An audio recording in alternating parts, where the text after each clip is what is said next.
सो hey guys, solo traveller के एक और नए एपिसोड में आपका स्वागत है। और जैसा कि हमने आपसे कहा था कि हम इलाहाबाद जाने वाले थे डॉक्टर को दिखवाने, तो वो काम भी हो चुका है। लेकिन अफसोस इस बात का है कि उन्होंने कहा है कि अभी तकरीबन 15 से 20 दिन का कंप्लीट बेड रेस्ट है और कम से कम हम उठें और कम से कम हम इस समय घूमे टहले, यानी कि 20 नवंबर तक तो हम बुक ही हो चुके हैं। लेकिन हमने अपना काम रोका नहीं है। हमने कहा क्यों ना जब तक घर में आराम किया जा रहा है तब तक अपने जो दूसरे गियर्स हैं उनको इकट्ठा कर लें, यानी कि अब हम बात कर रहे हैं राइडिंग गियर्स की। और हमने आपसे लास्ट वीडियो में कहा था कि हमने एक्सॉर का जो हेलमेट है वो ऑर्डर कर लिया था। एक्चुअली पहली बार मैंने एक्सॉर का हेलमेट ऑर्डर किया तो इसका जो मैकेनिज्म है पूरा वो मेरे स्टील बर्ड की तुलना में थोड़ा अलग है, तो मैं डर गया था कि कहीं मैंने गलत साइज तो ऑर्डर नहीं कर लिया। फिर पहले मैंने अपने मत्थे का पूरा मेजरमेंट किया तो बाद में पता चला कि सब कुछ एकदम सही था। ये जो वीडियो रिकॉर्ड हो रही है ये हो रही सैमसंग S20 से। तो फ्रंट कैमरा है, ये फ्रंट कैमरा मैं ऐसा नहीं कहूँगा बहुत अच्छा है, लेकिन फिर भी मेरे K20 के कंपैरिजन में ये बेस्ट है। और आइए अनबॉक्स करते हैं अपनी एक्सॉर हेलमेट को। हालांकि मैंने कल बॉक्स चेक कर लिया था क्योंकि डिफेक्टेड आइटम, देखिए ग्रामीण इलाकों में रहता हूँ ना भाई, तो करना पड़ता है क्योंकि शहर तो है नहीं यहाँ पे। तो यहाँ पे पहले मुझे पूरा देखना पड़ता है, चेक करना पड़ता है, तब रखना पड़ता है। तो आइए आपको भी दिखाते हैं कि एक्सॉर की हेलमेट कैसी है और मैंने क्यों एक्सॉर ऑर्डर करी, कौन कौन से राइडिंग गियर्स आने वाले हैं, इसके बारे में भी बात करते हैं। तो आइए देख लेते हैं। तो ये है वो बड़ा सा बॉक्स जो कि एक्सॉर हेलमेट का मेरे पास आया है। यहाँ पे एक्सॉर हेलमेट्स लिखा भी हुआ है और मैंने इसको पहले सील ओपन कर लिया था और हेलमेट मैंने चेक कर लिया था। तो ये एक बड़ा सा बॉक्स है, लेट मी स्विच। तो ये एक बड़ा सा बॉक्स है जिसके अंदर हमें एक्सॉर की हेलमेट देखने को मिलती है। और सबसे अच्छी बात मुझे इसकी पैकेजिंग अच्छी लगी, क्योंकि अभी जब मैंने स्टील बर्ड को ऑर्डर किया था तो उसकी पैकेजिंग मुझे एज सच इतनी अच्छी नहीं लगी थी जितनी अच्छी मुझे एक्सॉर की लगती है। तो कुछ ऐसे कवर में ये ढक के आती है। इसका ये पूरा पाउच है जिसके अंदर, इस बैग के अंदर ये एक्सॉर की हेलमेट है।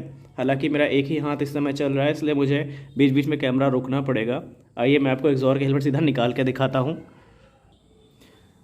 तो ये है अपनी चमचमाती हुई एक्सॉर की हेलमेट। मैंने एक्सॉर के है तो बहुत सारे प्रोडक्ट, लेकिन मैंने ये वेनमस, एपेक्स वेनमस ऑर्डर किया है।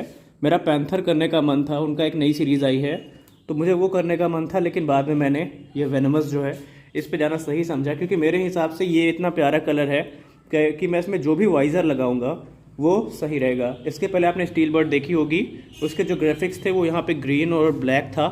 ये थोड़ा अलग है, यहाँ पे आपको रेड भी देखने को मिलेगा, जहाँ पे वेनमस का एक पूरा कह सकते हैं कि उनका जो थीम है वो देखने को मिलेगी। ये स्टिकर अलग से आए थे, मैंने इसी पे लगा दिया है।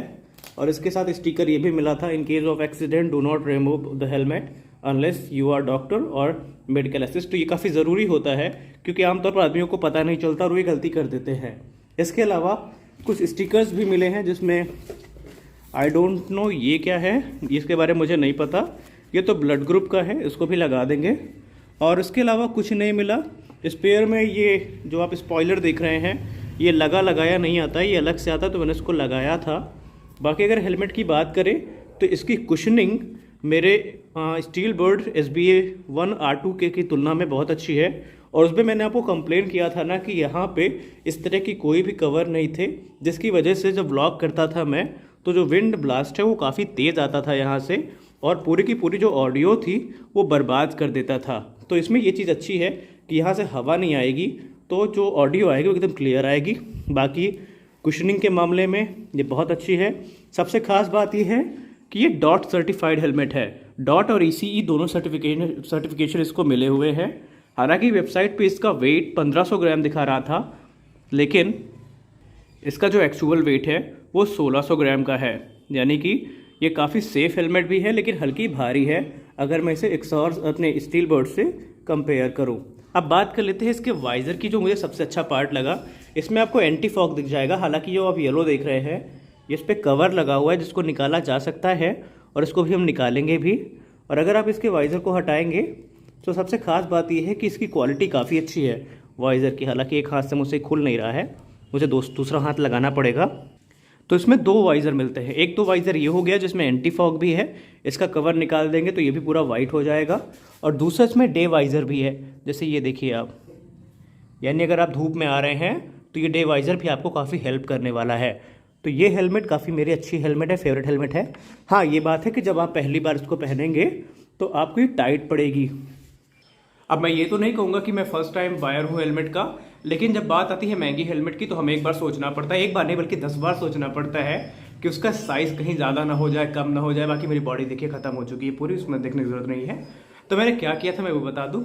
आपके घर में वो टेप होता है ना लंबाई नापने वाला, तो उसमें जो सेंटीमीटर वाला पोर्शन होता है आपको यहाँ से रखना है और पूरा राउंड करके ले आना है फिर यहाँ पे। और उस समय आपको देखना है अगर आपका साइज़ 57 से 58 सेंटीमीटर के बीच में आ रहा है सर का, तब आपको एम साइज़ पे जाना है।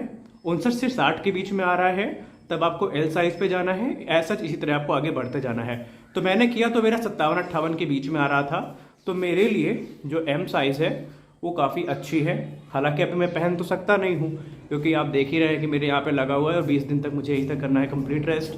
तो बस देखेंगे। और एक्साइटमेंट तो काफ़ी ज़्यादा है, लेकिन चाह के भी कुछ नहीं कर सकते हैं। तो अब हेलमेट आ गई है, इसका वाइज़र भी हमने ऑर्डर किया है, वो भी आ ही रहा होगा। और इसके बाद अब देखिए, मैं ये तो नहीं कह सकता कि मैं इकट्ठा सब कुछ अफोर्ड कर लूँगा, मुमकिन भी नहीं है। क्योंकि अगर हम गियर्स की बात करें तो 50,000 60,000 अगर अच्छे लेंगे, 30,000 फिर भी कम से कम मिनिमम मान के चलिए। अगर आप एवरेज गियर्स लेते हैं तो आपको 20,000 के ऊपर ही पड़ेंगे। तो इकट्ठा तो मेरे लिए पॉसिबल नहीं है इतना, क्योंकि मुझे और भी चीज़ें देखनी होती है। तो मैं सोच रहा हूँ धीरे धीरे सारी चीज़ों को इकट्ठा करूँ। अब अगला टारगेट जो होगा वो या तो एल्बो गार्ड, नी गार्ड और ग्लव्स होंगे, या फिर राइडिंग जैकेट होगी। देखते हैं, क्योंकि इस एक्सीडेंट के बाद से अब तो भैया बिना गियर्स के हम नहीं जाने वाले हैं। हेलमेट ने ऑलरेडी मेरी जान बचा दी है स्टील बर्ड की। अगर आपको नॉर्मल यूज़ के लिए चाहिए तो मैं स्टील बर्ड सजेस्ट कर सकता हूँ, लेकिन अगर आपको सेफ्टी वाइज चाहिए तो थोड़े पैसे और लगाइए और बिना सोचे आप एक्सॉर की किसी भी सीरीज़ पे चले जाइए, क्योंकि ये डॉट और इसी दोनों सर्टिफाइड हेलमेट होती है और ये काफ़ी सेफ भी है। तो देख सकते हैं, और ये काफ़ी हैवी है, एक हाथ से मुझे होल्ड करने में प्रॉब्लम हो रही है। बाकी सब कुछ सही है, चल रहा है अच्छे से। तो यही थी मेरी एक्सॉर की हेलमेट। मुझे काफ़ी डर था कि कहीं ये साइज़ में छोटी बड़ी ना हो जाए, तो ऐसा कुछ भी नहीं हुआ है। फिलहाल जाते जाते एक शुभ काम कर देते हैं कि ये जो एंटी फॉगर है, इसका जो ये येलो येलो पूरा पन्नी लगी हुई है उसको निकाल देते हैं। या तो आप इसको ग्लास को निकाल के कर सकते हैं, या फिर आपको यहीं देखिए मिल जाएगा। आप हल्का से इसको टच करेंगे, ये बाहर आ जाएगी पूरी पन्नी, और आपको खींच देनी है और पूरी पन्नी बाहर हो जाएगी। तो 3 तरीके हैं, या तो आप फिर पूरा ग्लास निकालिए, पूरा वाइज़र निकालिए, या फिर आप खींच लीजिए, ये येलो पन्नी निकल जाएगी और आपकी पूरी वाइट हेलमेट या वाइट ग्लास जो है वो सामने रहेगा। बाकी अब आपको एक क्लियर व्यू दे देते हैं एक्सॉर दिखती कैसी है, साइड व्यू। तो ये रहा एक्सॉर का साइड व्यू।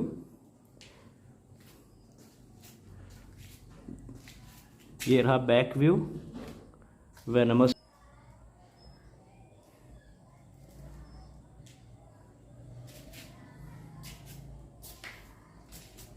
तो ये रही अपनी एक्सॉर हेलमेट, इतनी सी। तो मिलते हैं अपने अगले वीडियो में, तब तक के लिए जय।